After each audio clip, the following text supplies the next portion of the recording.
something happening here. But what it is ain't exactly clear. There's a man with a gun over there, telling me I got to beware. I think it's time we stop, children. What's that sound? Everybody look what's going down. Salutations, Connecticut. Salutations, New Haven. Salutations to the world. This is 103 FM WNHH, New Haven Community Radio. We don't fill you full of commercials. We just fill you full of the truth and joy over there. So I'm Dr. Jesse P. Turner. My guest today is Dr. Robert Cotto, and we're going to be talking today about maybe a little smoke and mirrors. You know, this nation has spent literally hundreds of billions of dollars on school choice programs. And what we haven't spent is the $23 billion every single year we spend more on predominantly white, wealthy schools than we do on schools of color. We haven't touched that. We don't have any money for that. But these school choice things, and I'm wondering. So anyway, my guest today is Robert Cotto. Robert, could you introduce yourself and maybe tell us a little bit about your passion?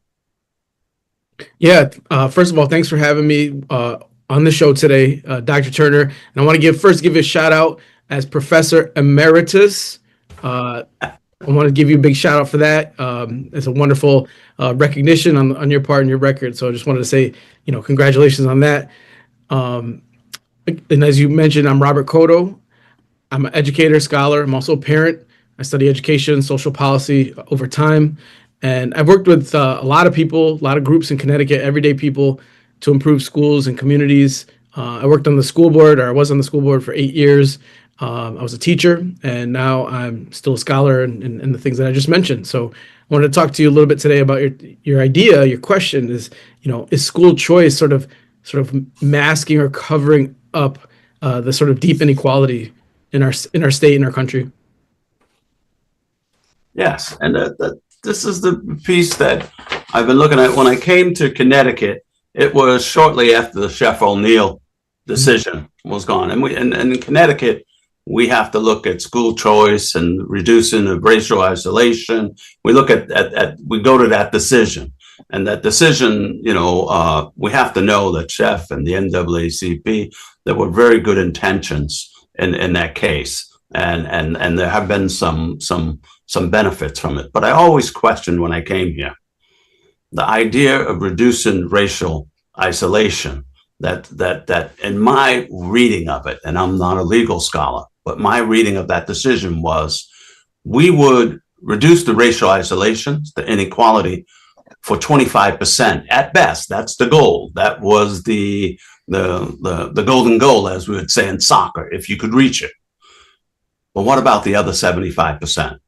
And so I've always questioned that, and I had no idea at the time, Robert, how many billions of dollars we would spend creating charter schools, magnet schools, literally billions. I remember once with former Commissioner Betty Sternberg saying to her, asking her, how much money have we spent on those things? And at the time, I think, I don't want to hold to it, but I think she said $11 billion or something, gave me a figure off that. And I said, we could have given every child in the 19 priority school districts in the state, we could promise them from the day they enter kindergarten for that price and say, you can have your free ticket to a higher education degree in any institution you want. There were other options there. So anyway, I wanted to talk to you today about this, and I know what we're going to be talking about. Hartford, it applies to all the 19 school districts. We were around when CJEF was going on. I find it perplexing to have to tell people that the Connecticut Supreme Court has acknowledged that Black and brown and special education children have low quality education, and they acknowledge the inequality over there. But they said the state is not responsible. I can't even throw my mind around that. how a Supreme Court, it was a 4-3 decision. It's just a tough piece over here. So it's almost like I have to tell my friends across the nation, my other scholars that I'll deal with, and I'll say, well, we said it's okay. It's no one's fault. The state's not responsible. Tell the legislature to fix it, and that's that. But Robert, tell us a little bit about what is school choice? What is it? Because I know it's different everywhere, but what would it be in Connecticut? What's it sound like? What's it look like? Yeah, so that's a good question, and it's good to take a step back. You mentioned the chef cases and CJEF, and we'll get back to those in a minute. When people talk about school choice, they often refer to a school that may not be down the street from you. Maybe you might have to take a bus to get there. You may have to get a ride, and you can sort of choose it rather than sort of the assigned school to the one that's near your house for your child. And I actually would take a step back. That's sort of like a secondary way of thinking about school choice. The first one, and this is what got us to some of the early court cases, right, in the 50s and 60s, was housing is often a way of a sort of primary way of choosing your school. So in other words, parents can buy either rent or in many cases buy a property in a town, and then your kid gets to go to the school that's assigned to that house or to that and to that where you live, basically, right? And there's a lot of like rhetoric that still sort of exists about zip codes and like inequality and stuff like that. So that's sort of one of the big pieces. And like I mentioned, in the 60s and then particularly 70s, and particularly cities often used different types of school choice programs. Again, the second market that aren't necessarily connected to what town you live in, or not always connected to what neighborhood you lived in. And so you could choose. You can go to that school across town, or perhaps that school in the town next over. And those are sort of the ways that that sort of choice model was a way that sort of after the civil rights era until now, people's sort of civil rights and cases sort of were responded to. It's not, I'm not going to say that's what all civil rights activists wanted, but that's one of the ways that sort of the policies that shook out from that. Now, you fast forward, right, to in a place like, we'll talk about Connecticut for a minute, is in Connecticut, we got a lot of different programs out of that sort of secondary market of school choice. So today we have, like you mentioned earlier, interdistrict magnet schools where kids can go to school across towns, charter schools, which are a little bit more bound to particular cities or towns. And they're also like semi-private. They're run by nonprofit organizations that are also private, but they're called public schools in state law. Technical schools, which have been around for more than 100 years, right? I think that's about 100 years that they've been around, Yes. which apply to kids wanting to get sort of technical education and skill. The open choice program, which was a civil rights era program that still exists today, and interdistrict choice, so choice within a district. So those are the different models. And then in other places around the country, and huge debates happening about this are should there be vouchers, right, where people get like basically can get access to money to go to any type of school, whether it be public or private. And that's not exactly, it doesn't happen in Connecticut, but it's happening in other states as well. And so I think that just to sort of lay out the landscape there. And as you mentioned, in many places, the enrollments for these places have really grown, and a lot of it has to do, I think you would other people would argue, and I could make the case that it's not quite that they're just better schools. It's that the funding, the investment are going into those school choice programs in ways that aren't always going into particularly city schools. And we could talk a little about that a little bit more. So how do they say that the stack is decked a little bit in terms of like, what schools are sort of in a better position. So I don't know if you we can get into a little bit more if you have any, like, you want to go. Sure. No, we're fine. We want to say that, we can trace this all back to the NAACP fighting for decades to improve and to desegregate Black schools down south. And we have, and I have friends, I have NAACP legal friends. It was never about that that Black schools down south were not good enough. It was about that the only way that equity and funding they felt could be achieved, that Black children could get the same quality education that white children were getting, was to desegregation. And we know Thurgood Marshall was the lawyer in that, and he argues the case, wins the case, and then becomes a Supreme Court justice. And I would look back in retrospect and saying, well, we never really got desegregation. We never really got equity. We never really got equal funding. And it goes to that statement that I made. Ed Source has a study that says we spend $23 billion more every year on predominantly wealthy white schools. So Brown versus the board didn't achieve that. Chef versus O'Neill hasn't achieved that. And this for me, the battle isn't whether we, and I understand the need for to reduce racial isolation, but I bet that Black and brown parents in the state wouldn't mind having the same services at the same class size ratios, the same services to special education teachers, to school psychologists, to counseling, to all of those special needs and all the majority of the sports and the after school activity. If they could have access, if they could get the same education that is given to predominantly white children in Avon and Hartford and Darien and Farmington, I wonder if the choice would be to leave. I wonder, so could you give me?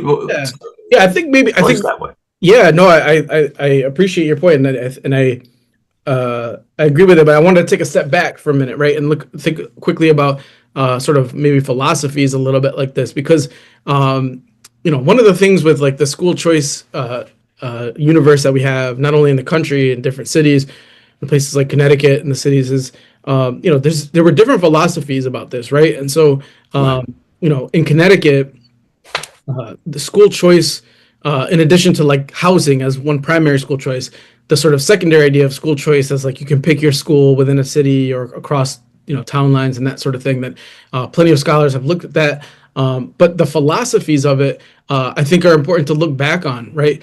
And I think some of it has been lost in terms of what we're thinking about. So in Connecticut, we think about school desegregation as we have magnet schools, we have ideas of racial balance, or I think the next step may be whether there be economic balance. So we'll in terms of like who goes to the school.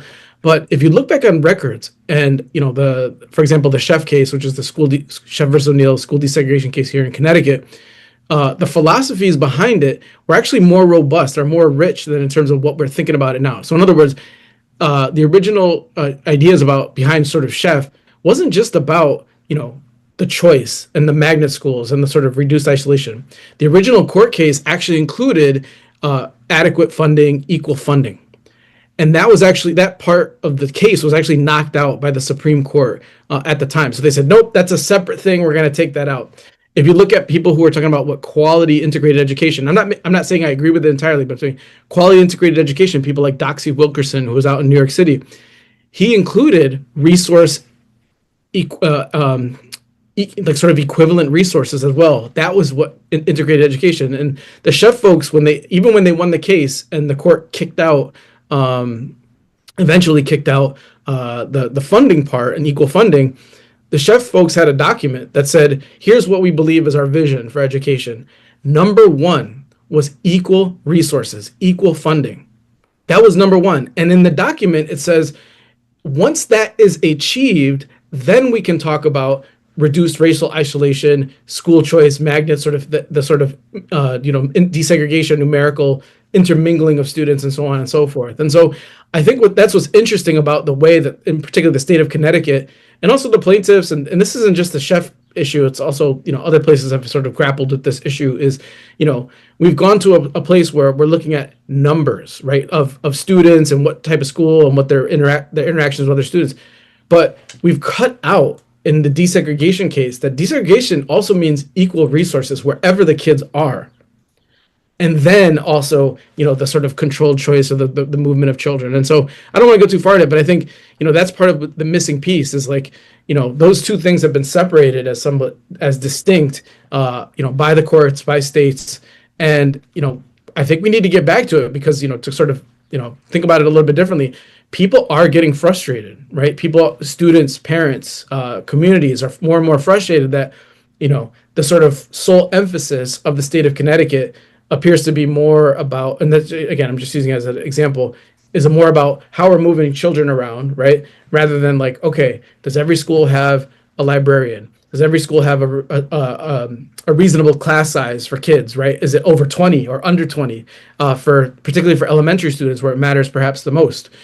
Those things are sort of missing in the conversations about desegregation, and then also choice as well, which we can dig into a little bit more. So I wanted to sort of put that into like a philosophical idea, is like, unfortunately, we're sort of more limited than we were 30 or even 50 years ago, and what we think about, civil rights are, and what we think about in terms of like equity, and what we terms about, equality in sort of schools. So we can talk a little bit more about particular types of schools or what's happening more, but I just wanted to throw that philosophical idea out there, is that, people were writing about this, a long time ago, and why is it that we're only focusing on like, just building more, types of schools rather than stepping back and saying, are those adequate resources, right? So, yeah. So it's not surprising to me, Robert, in the sense that civil rights, as every time marginalized communities feel they've achieved something, taken a step forward, what looks like was achieved gets twisted in some other way. And it's not just about money. It's about white supremacy. It's about racism. It's about what happens if we lift all these black and brown children. Well, maybe they'll take the jobs of the children of white people like me. Who knows what goes on there? But I'm reminiscent of Frederick Douglass, who said, power concedes nothing without a demand. It never has, and it never will. And I think the diligence on the civil rights community is to remember that. To remember the battle is never over. The fight is never over. And I love that you're bringing us back to the original intention of the Sheff versus O'Neill component, that equity first. And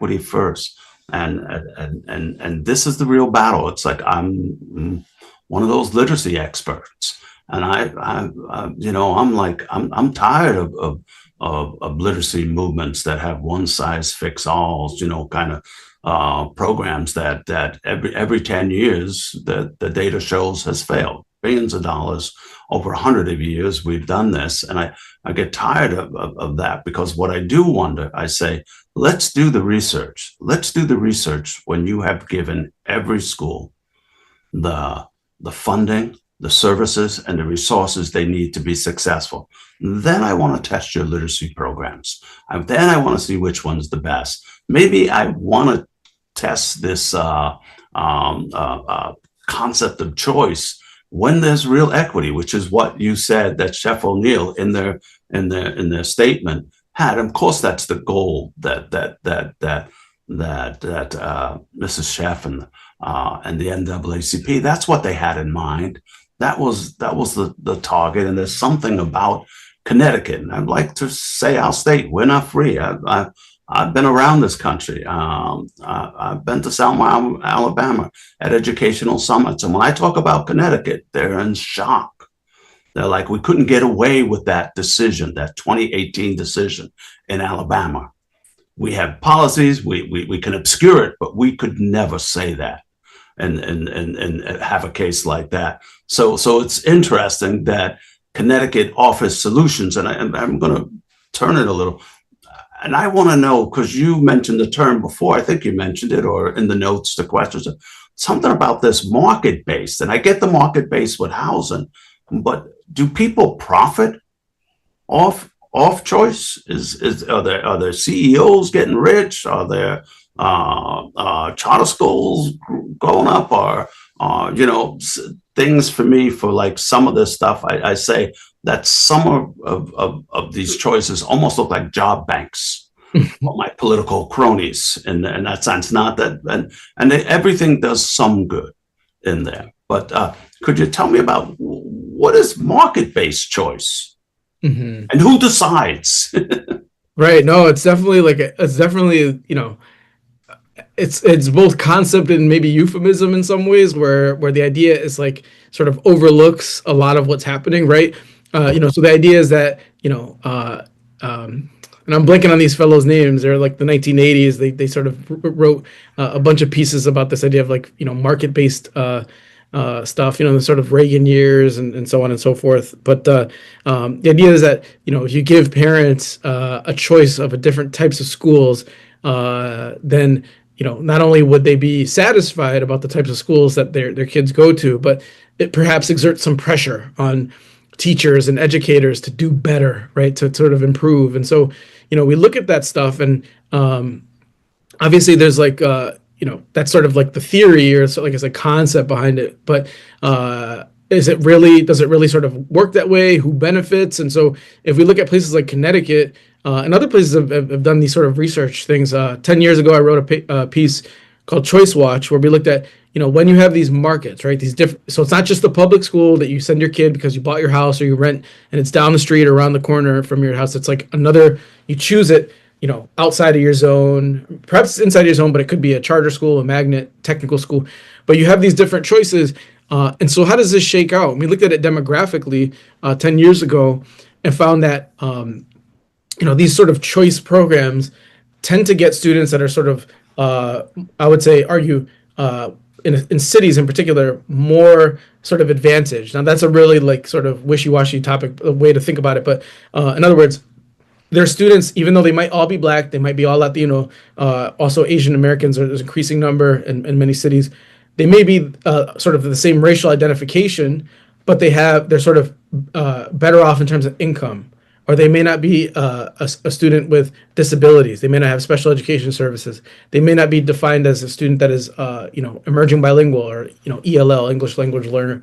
And so the charters, the magnets, the technical schools tend to have fewer of those students in terms of percentages than the local city schools. And so when you Hold it, Robert. Wait. Yeah. They have fewer of those, but Yep. you're saying they could be given extra money, more resources to deal with fewer? Well, so that's sort of like what folks are trying to sort of tease out is that, a charter school, I don't know what the number is. I think maybe 12, 13, 14,000 per student at this point. And so that comes sort of regardless of whether the student is bilingual, whether the student has a disability. They may get support from their district, but it sort of creates an incentive, right? Again, this is markets, right? So you have types of schools are trying to like, do the best that they can and look the best that they can. And there's plenty of research that suggests that different school choice programs sort of reach out to particular groups of students in ways that, not only they feel that their kids are going to be more comfortable, they're going to learn, but perhaps might, actually help out the sort of school in terms of what they look like, in terms of achievement, and other sort of metrics. And so, and in terms of like money, yeah, that's a thing, right? Because, I'm not going to give a particular number because I don't have one in front of me, but choice schools tend to have such few kids that are bilingual, or students with disabilities. Depends on the school, but that's generally the topic. That it puts your school at a better sort of advantage, right? Because you can sort of you can focus. If you're a classroom teacher, if you're a principal, you can focus on kids in the classroom that don't necessarily have the sort of supports, that don't need the extra supports. So your budget can go to, you don't have to have, instead of 4, I'm just making up a number here, right? You don't have to have 4 paraprofessionals in your school. Maybe you only need 2. You can put that to smaller class sizes. So it gives people an advantage when you sort of do that choice idea without any sort of like a way to sort of like control. We can talk about this more later. Control, how the schools are sort of shaken out in terms of their enrollment. So the idea of a market-based education, there's a lot of caveats to it. Sounds immoral to me. Well, let's talk about let me give you like a case, for example. You talked about morality, right? And the idea of like, what's fair, what's adequate to people. And so one of the cases I've been working on, and in fairness, like full disclosure, I worked with some of the parents to sort of contest a school closure many years ago, the Clark School, 10 years ago. And basically what the state of Connecticut said to the Clark School community is, your school's not performing the way that we want it to, right? It's not about improvement. We've decided that your school's not performing academically as well as we think. So what we're going to do is we're going to close it.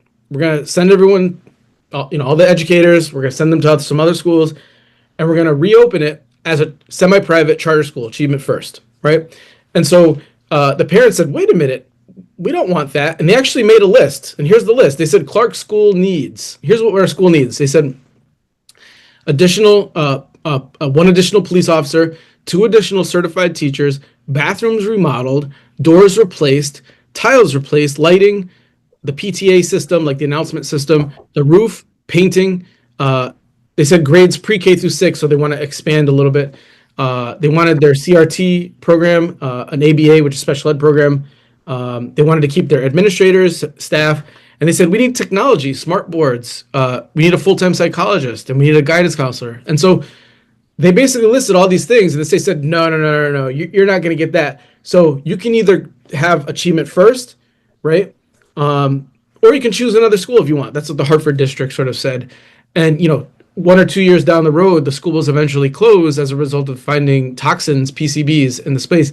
And the parents were basically, you could either stick with the school that was split up and eventually folded, like it didn't exist anymore. And then the parents had to choose. Is that choice? Is that a school choice when the school closes? You didn't get what you wanted from the state. Your school wasn't fixed. It actually sits there, it's just an empty building just sitting there. But the parents were told to choose. And so parents had a choice. They could go to another neighborhood school. They could go to a charter school, or they could go to a magnet school in the local Hartford district or the Craig district. And so, I've been really trying to tease out lately about, whether this is actually choice. Is this choice? Or is it forced on, and we're talking like hundreds of people, and perhaps thousands. We're not talking about 1 or 2 people or whatever like that. These are parents, as you mentioned earlier, that haven't gotten an equal education adequately funded in terms of resources, in terms of facilities, in terms of the supports that they need. And then the thing is just shut down. And then the parents are told to be, choose a school. And then the state of Connecticut says, oh, it's wonderful. We've had hundreds and thousands of parents that are choosing schools. But in reality, many of the parents are coming from schools like Clark that haven't had the resources, haven't had the facilities. I'm going back to what desegregation means, right? Adequate resources. And then they say we have kids in magnet schools, so it's desegregated. Is that really desegregation? Is that really adequate funding? Is that really choice? And so those are some of the really things that I'm hoping to really been working on more recently. And there are questions I think on, as you bring up, of morality, right? Of ethics and what are we doing here and places like this. And to go further than Hartford, right? This is happening in Connecticut. It is happening around the country. It happened to places like New Orleans, happened to places like Puerto Rico, it happened to places like New York City, Chicago, LA, all over the country. These type of dynamics where families aren't really getting what they need in a traditional public school. Maybe some are, they're not going to say that's always the case, but there's these instances in which parents have really difficult situations that are made by the conditions that they're in, and then they're told you have a choice. And then we sort of identify that as, oh, well, people have choices, so that's either good or bad. But I'm going back a little bit more and sort of it seems to me that's when I was thinking about a theme for our show today. I was thinking about school choice. Is it cloaking inequity? That's what I was thinking over there. And I'm very cognizant watching that some people have become very wealthy with these choices. Schools and local communities get closed down, and it is a limited choice at best, just like you said. And then Hartford and unique, because you have some experience not only with Clark, with Batchelder, with Waverly Simpson, but you also were on one of my first TEDx talks at CCSU, and you were talking about Harvard and cherry picking data to close schools and complain who's the best and who's not. But really, you also said something there because you were one of the elected board members of a mayoral appointed board. And I remember what happened in New Orleans, what was happening in Chicago, what was happening nationally seemed to happen to Harvard. The mayor would take over the Board of Education.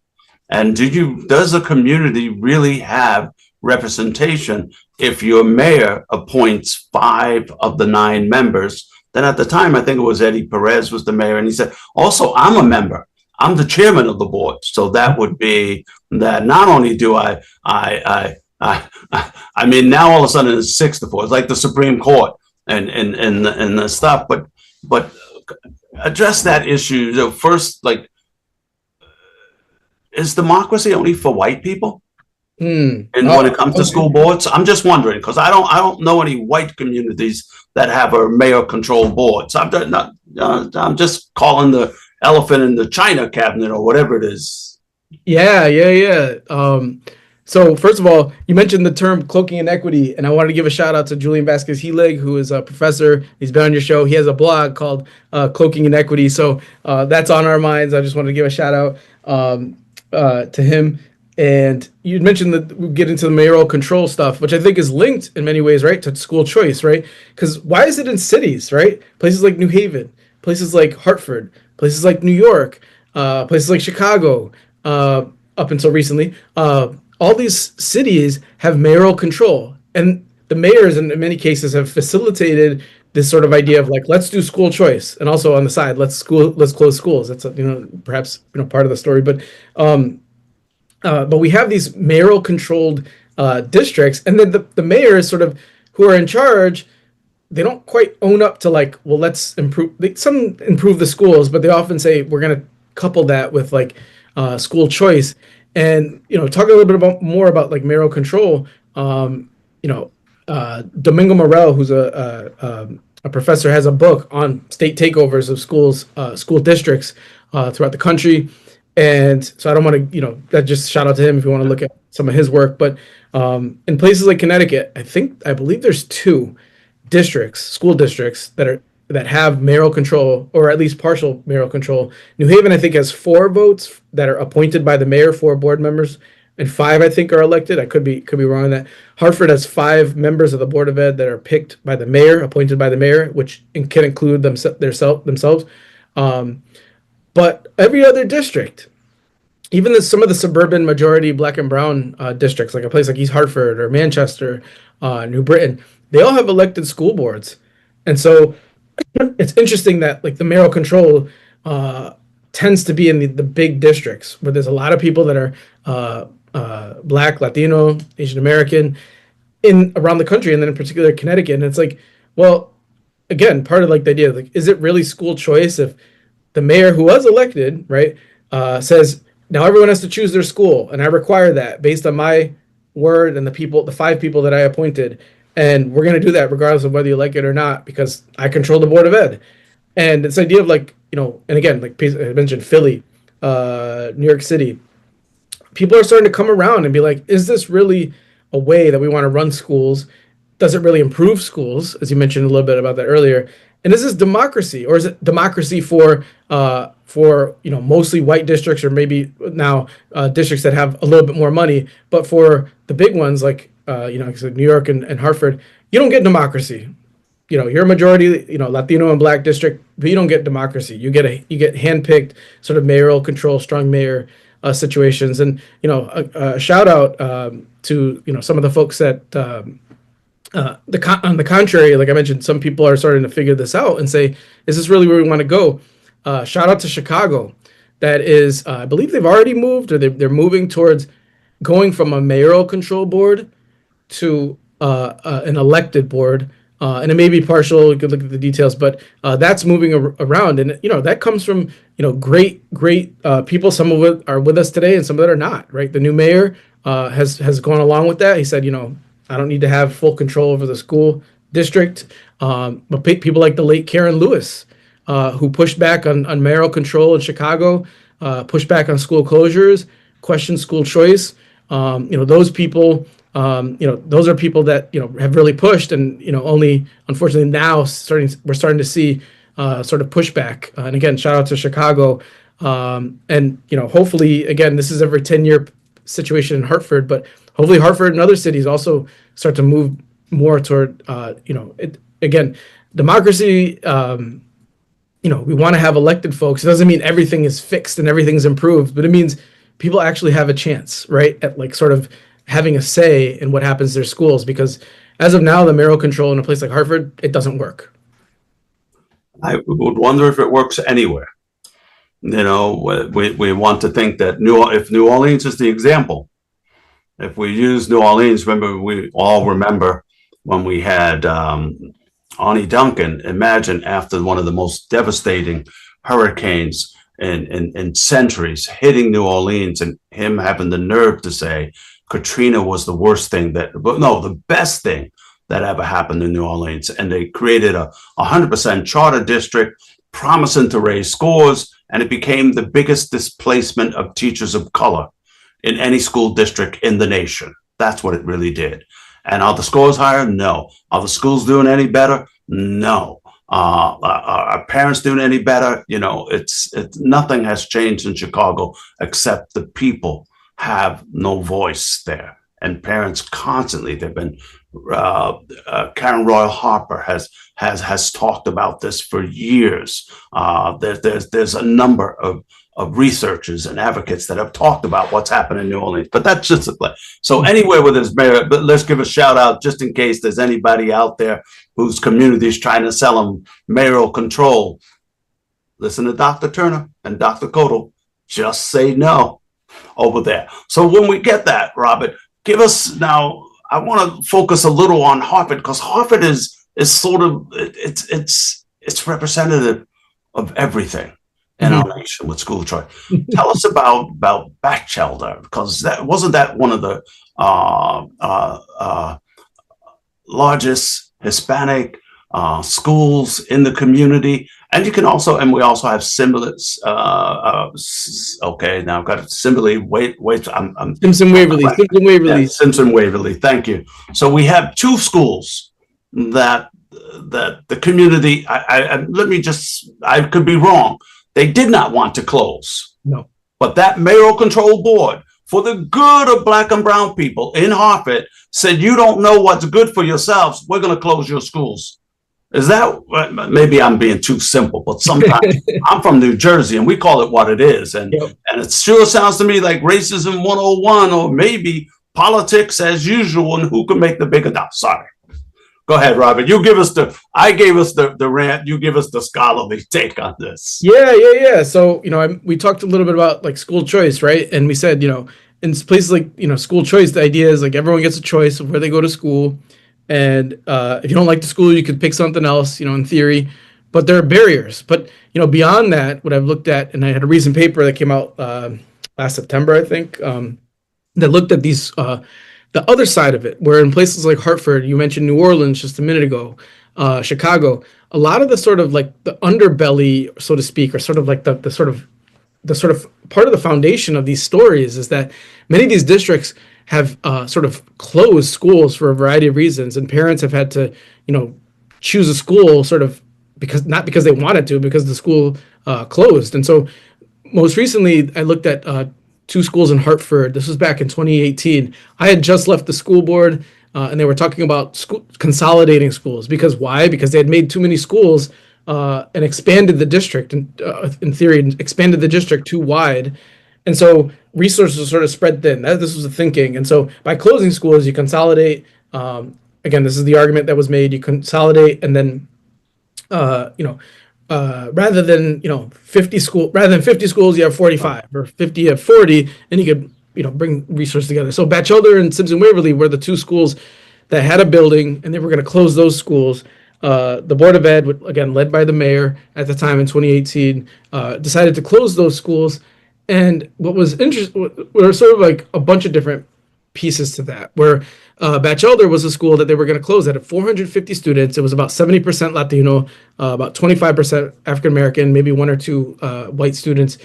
And they closed that school and then replaced it with a smaller magnet school, Montessori magnet, that had about 200 students in it. So you displace 450, clear out the school, and then put in 200 kids that are in a magnet school. And so I called that not only dispossession, but desegregation by dispossession. So the state of Connecticut was sort of using this as an example and saying, look, we've desegregated the schools. And I said, well, actually, you took people's schools away in this particular case. And it's been done throughout the last 20 years. And so that was sort of a particular case. And then, there were ramifications all over the place because then parents had to choose a new school. They could choose a local school or a magnet school. But again, the state of Connecticut puts out these numbers saying, this year 10,000 kids applied to a magnet school, and it's like, well, yeah, but how many kids are being kicked out or displaced from their schools in places like Hartford, right? In that case, it was 450 that had to reapply to a new school. And then Simpson Waverly in the North End had about 250 students. Mostly, it was like 50% Black, about 49% Latino as well. And that school was just closed just permanently. Like it's empty. It's an empty building. And those parents also either could go with a local host school or they had to choose a school. And again, that's another 200 students that has to apply again to either go to a neighborhood school or a magnet school. And, it's part of this idea of like choice, like in a place like Hartford, New Orleans, Chicago. Then there are other studies that have looked at this in those cities, Philadelphia, LA, San Antonio in Texas. Parents are in closed schools are sort of displaced and then have to figure out a new school. And then it's sort of seen and sort of depending on, the sort of researcher, the news that comes out about it, it's like, well, parents are now choosing more school or more parents are choosing schools. And it's like, well, actually, is that really what is happening? They already chose the school. They're at the school, but then you displace them and now they have to do it all over again. And so, again, it's sort of my thinking more about, how places that are similar to Hartford, I've named other cities as well, are really doing choice. And then in the special case of Connecticut, like desegregation, is this really desegregation? And, there are, and this isn't a new topic. I just want to be clear, going back to, we talked about like this idea of like, civil rights, like there were sort of civil rights researchers and writers that sort of, depending on the generation, like when they were writing and where their sort of background was. But, by the time of a person like Derek Bell, who sort of coined, critical race theory was sort of connected to Derek Bell, he sort of frowned on these sort of closing schools, and then parents had to scramble to find a new school or, be reassigned. And he really questioned whether this was civil rights and whether, he sort of questioned whether he didn't get too, I'm not recalling that he got into choice per se, but the closures he talked about, 60 years ago during the civil rights era. And so anyway, so that we have those sort of examples happening in Hartford right now. And we don't sort of often recognize it. And, sort of put, back to like the mayoral control issue is that, mayors are in charge, right? So, parents came out and protested at both schools. Parents came out and went to hearings. Some parents met with the mayor and said, please do not close our school. Educators did things, said, please do not close our school. And the mayor of Hartford did it anyway. And so that contradicts sort of what's happening in cities, again, all around the country, where on the one hand, schools are closing, right? And so we're saving money, we're consolidating, choose a new school. And sometimes we'll call it desegregation. And then on the flip side, in a place like Hartford, they're making new hotels. They're making new baseball stadiums. They're making new soccer stadiums. They're making new luxury apartments. And so, I bring that up because, we want to talk about equity. We want to talk about morality. And, I think, getting back to our theme for today is like the school choice idea. Like everybody's just choosing schools and it's wonderful and everything's great. It sort of covers over a lot of what's happening, not only in the sort of implementation of these things, but also in the context of a place like Hartford. So, that's sort of my take on those cases. And I'm happy to share the link afterwards if you'd like to take a look at that paper that I wrote recently about that.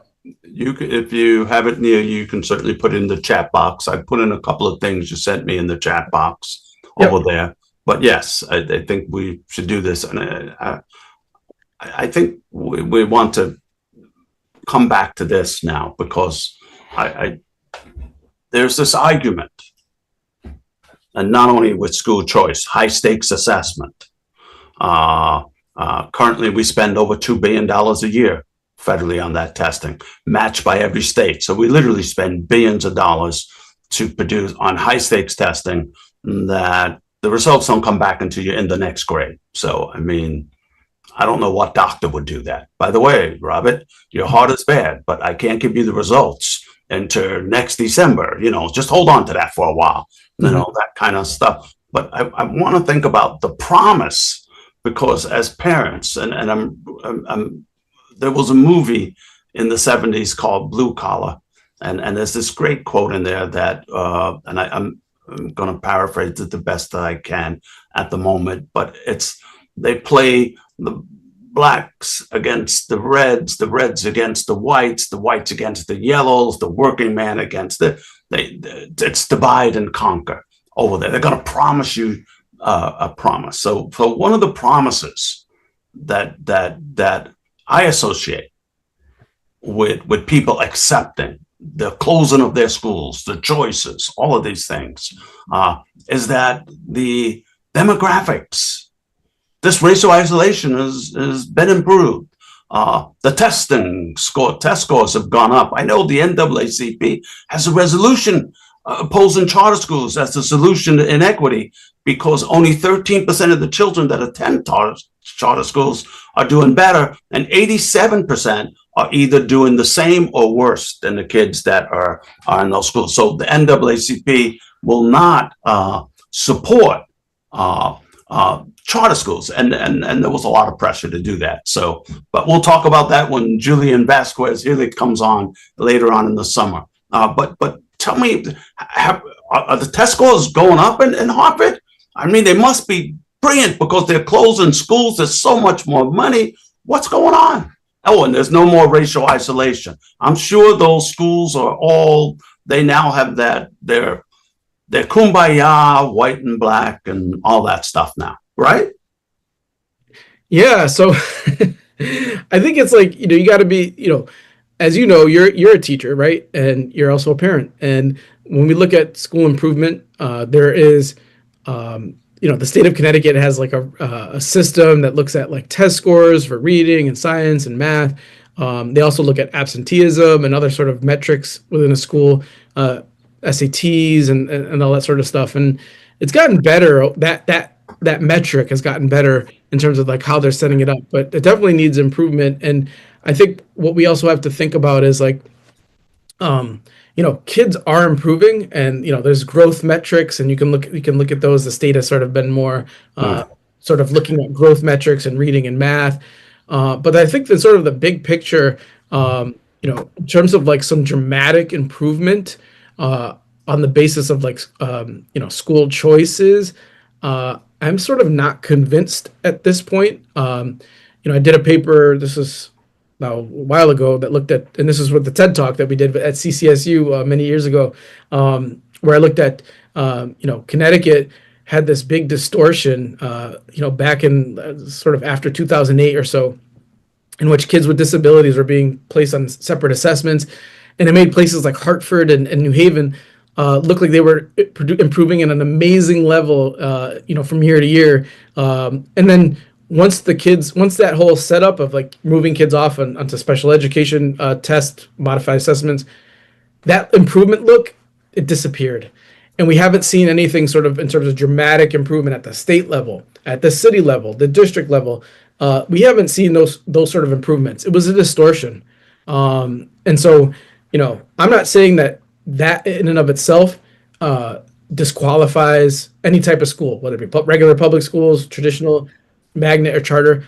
But what it says is that we have to have a lot more careful look at whether or not making more magnets, making more charter schools, making more open choice, whether those ideas about more choices, whether it's actually equating to improvement on achievement, and that's a really baseline, basic level. But then in other things, in terms of like improving, is it improving communities, right? Is it bringing new resources? Are kids sort of feeling growing in many different ways, right? There's, civic engagement. I'm just giving out an example.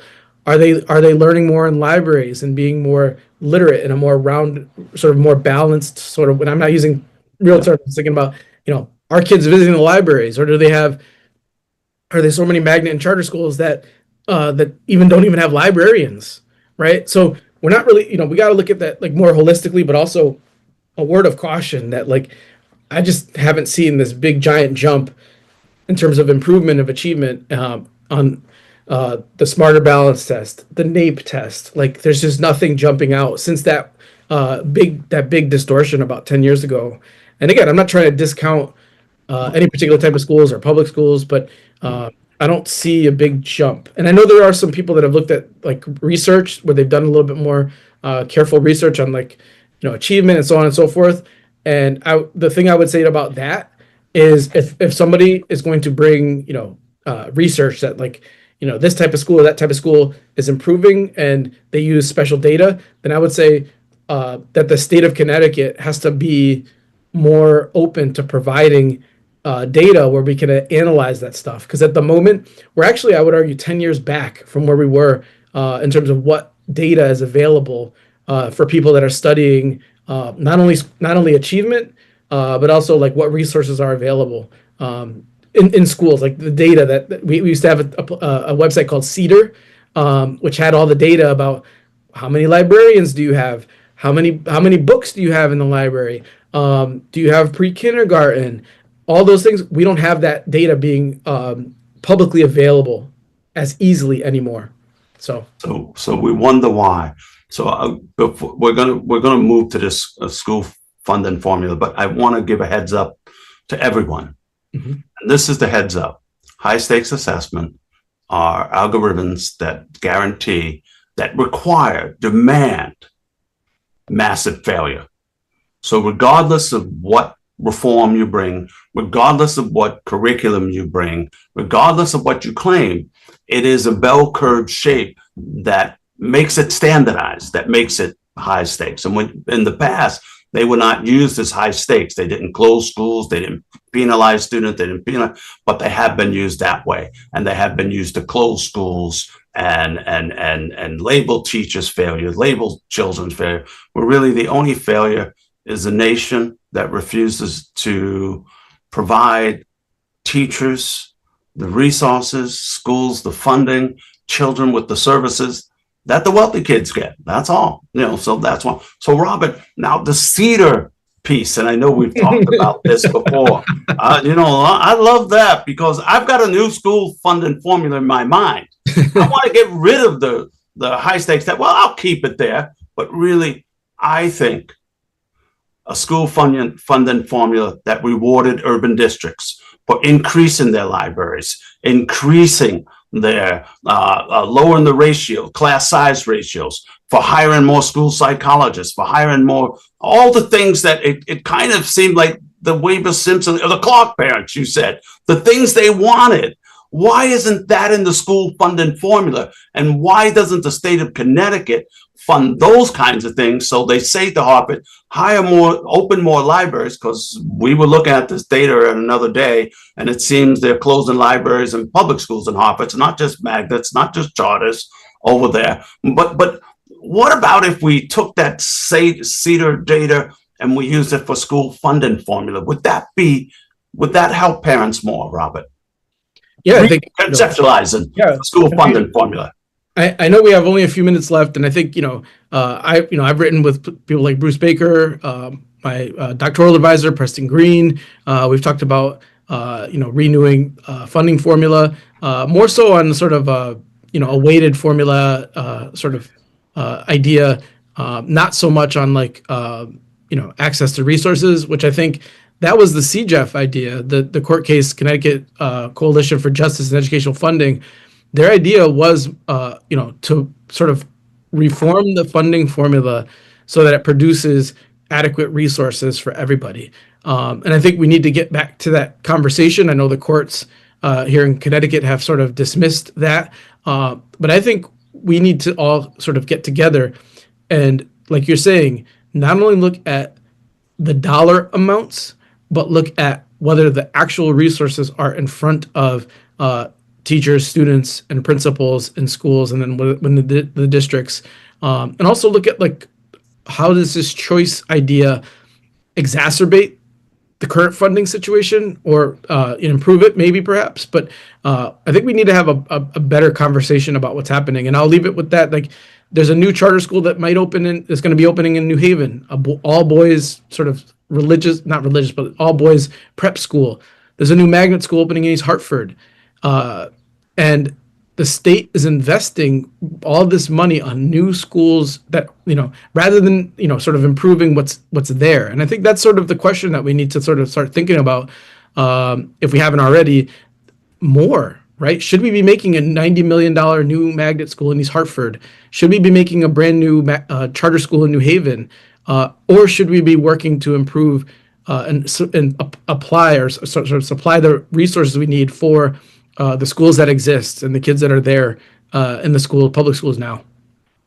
So I can tell you why we want new schools. I'm from New Jersey, Jersey City, New Jersey, one of the most corrupt counties in the world. New construction brings a lot of money, gives a lot of jobs, lots of campaign contributions, lots of stuff like that. So that's into, but this concept, man, if you really care for all our children, we'll give them the resources and the funding they need to succeed. Thank you, Dr. Cotto. Thank you, Dr. Cotto. Thank you. What it is ain't exactly clear. Thank you. There's a man with a gun over there. I tried it. Me, I got to beware. I think it's time we stop, children. What's that sound? Everybody look.